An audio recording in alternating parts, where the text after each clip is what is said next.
Ang primo, kapartner mo ako sa subject ni Miss Candice. Ikaw si Meg, di ba? Hindi. Sabi nila, ikaw daw itong nabunot ko. Pinagtitripan yata ako ng mga taong to eh. Patingin ako. Huwag na. Bakit ka ganyan makatingin? Huh? Para kang tuta. Oh, ano, kilala mo ba yan si Meg? This is me. Megan Del Rosario. Akala ko ba hindi ikaw? Hindi naman ako si Meg. Ayan oh, Megan pangalan mo. Pero hindi Meg. Wala akong nickname na ganon. Naiinis ka ba? Hindi ba halata? Bakit ka naiinis? Sabing wag mo kong tignan ng ganyan eh. Gusto mo ba dukutin ko yung mga mata mo ha? Simula ngayon ikaw na si Meg. Kapag may tumawag sa'yo Meg, lumingon ka kasi ako yun. Haba-haba na Megan. Sorry late. Okay. Hindi ko na malayan yung oras eh. Nag-billiards pa kasi kami. Sorry. Okay. Hindi ka galit? Hindi mo ako sasarmonan? Hindi. Bakit? Nag-sorry ka naman eh. So kapag hindi ako sumipot ngayon tapos nag-sorry ako, patatawarin mo pa rin ako? Oo. Ang weird mo, alam mo ba yun? Sabi nga rin nila. Erita. Tapos ko na yung part ko, ano pang pwede kong gawin? Okay na. Ano okay na? Mahaba pa kasi yung paper. Okay na. Like, para wala ka nang gagawin. Bakit? Okay lang, primo. Pero,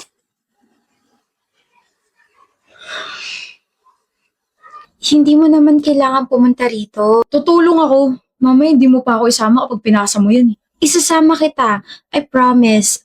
Cross my heart kahit ayoko pang mamatay. Sandali. Kahit wala akong itulong, kahit wala akong gawin, kahit hindi ako sumipot, isasama mo pa rin ako? May grade pa rin ako? Oo. Bakit? Kasi magkaibigan tayo. Baliw ka ba? Hindi ba tayo magkaibigan? Hindi tayo magkaibigan, Meg. Hindi porket kagrupo mo or kapartner mo sa assignment, sa project, kaibigan mo na. Sa ginagawa mo, parang pinapakita mo sa ibang tao na pwedeng-pwede ka nila i-take advantage. Tigilan mo nga yan. Tinitake advantage mo ba ako, primo? Hindi. Di ayos lang na gawin ko to. Umayos ka nga. Maayos ako. Hindi ka maayos. Kung maayos ka, magagalit ka tuwing late ako sa mga meeting natin. Magagalit ka kasi maaga akong umaalis kapag nag-chat na yung mga tropa ko. Magagalit ka. Bakit? Bakit nakakunot yung noo mo? Sinusubukan kong magalit sa'yo. Galit ka na yan? Oo. Masyado ka mabait. Ayoko sa taong masyado mabait. Ayoko sa'yo. CR na nga muna ako. Madalas siguro siya natatake advantage ng mga kagrupo niya, kaya ganun siya. Di ako sanay, buwisit. Tapos ang cute pa niya nung gumano siya. Ano ba yung ginagawa mo? Ha? Umayos ka nga, primo. Mali yan. Ayaw mo sa kanya. Sorry, late ako ng 10 minutes. Okay lang. Alam mo, Meg, matuto kang magalit kapag hindi umaayon sa gusto mo yung mga nangyayari. Nagpalit talaga ako para makita ko kung natuto ka ba sa sinabi ko, pero Okay nga lang, primo. bakit? Kasi kahit hindi mo ako friend kita. Hala, may sugat ka. Ito? Lit-lit lang. Napaka-OA mo, alam mo ba yun? Akin na. Alam mo, yung mga ganitong sugat, mas masakit to tsaka mas madaling malagyan ng infection. Sa susunod, agapan mo agad para hindi ka na masaktan, okay? Ayan, may band-aid na. Hoy, primo. OA mo. Maaga ako ngayon.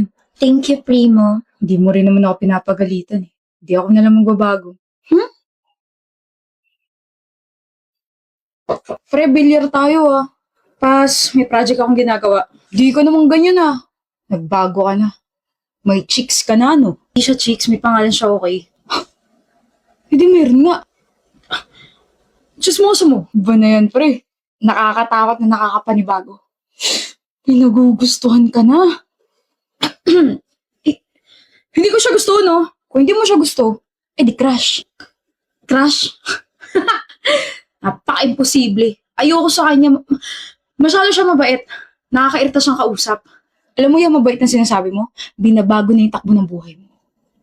I'm so proud of you. Daming alam. Alis na nga ako.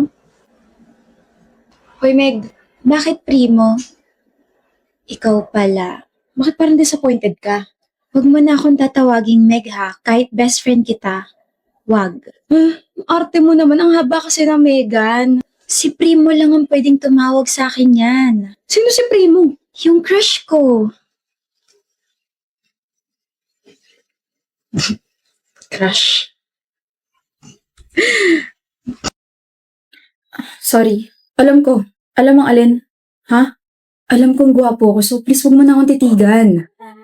Alam ko rin, na gusto mo nang ihampas sa akin yung dala mong bag. Iba na talaga mga kabataan eh. Ang kapal na mukha magbuhat ng sariling bangko.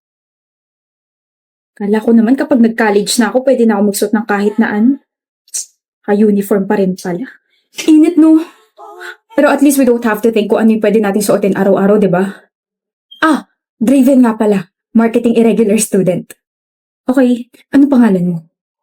Alam kong hindi mo ako titigilan base dyan sa mukha mo. Gladys, ayoko maging friends tayo. Ayoko. Sige, best friends na lang. Gladys! Masakit dyan mo? Lagi ka na lang kasing nakahawak dyan. Ito. May abs kasi ako eh. Nag-aalala ka na sa akin na bored lang ako. Lalambot din yung puso mo sa akin. Gladys! What is the meaning of this? Bakit di mo ko hintay? Tagal mo eh. Sabi mo sabay tayo pumasok. Di mo kayo mag-isa? Hindi. Ako sa'yo. Gladys, may iba ka pa bang friend? Wala. Meron! Ako. Pinilit mo kaya ako. Pero, hindi mo ba trip yung iba nating mga blockmates? Trip? Then bakit hindi ka nakikihalubilo sa kanila? Dito ka na lang lagi sa likod nakapwesto like me. Trip ko sila pero hindi ko masabayan yung trip nila. Okay na. Ako? Sasabayan kita sa trip mo kahit lumangoy ka pa sa fish pond. Yung mga trip kong kaibigan, tahimik. Tahimik ako. Tahimik ako, Gladys. Promise. Sorry kung hindi ako nakapunta sa family dinner nyo kagabi Ayos lang. Hindi kasi ako pwede lumabas eh. Draven. Ayos lang. Nga pala, aalis ba kayo sa araw ng mga patay? Kasi kami oo. Dadalawin namin yung grandparents namin. Saan nyo dadalawin? Baka magkrusunandas natin. Oh? Sa Manila Memorial Park, sa Columbarium. Doon din kami! Best friend talaga tayo. Psst, doon lang po ako Huwag kang lalayo.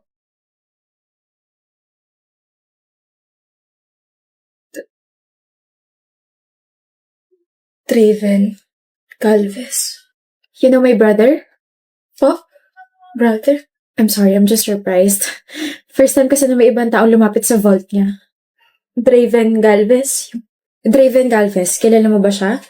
He doesn't have any friends, pero based from your reaction, parang kilalang kilala mo siya. Patay na siya. Huli ka na sa balita. Since last year pa, 2 saksak sa tiyan.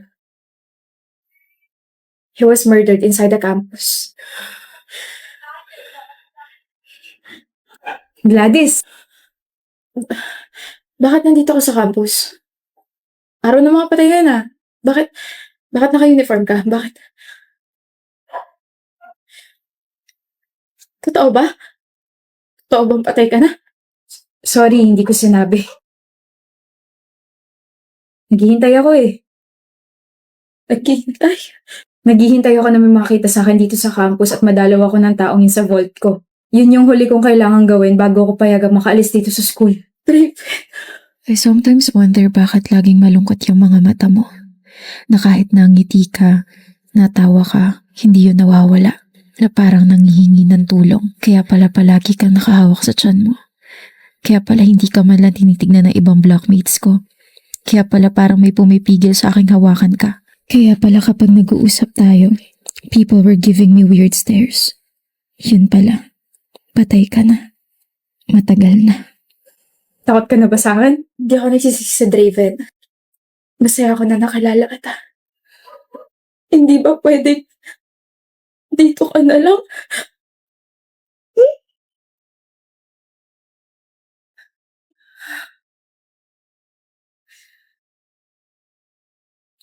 Gusto kong punasan yung luha mo kaso dito ka na lang. Gladys, hindi na pwede. Thank you. And sorry kung iiwan na kita rito Kailangan ko na magpahinga na tuluyan eh. Bye-bye, Gladys. Salamat sa lahat. And that's it. That's the end of her story. I didn't even get a chance to sabihin I fell in love with him. na I fell in love with Raven.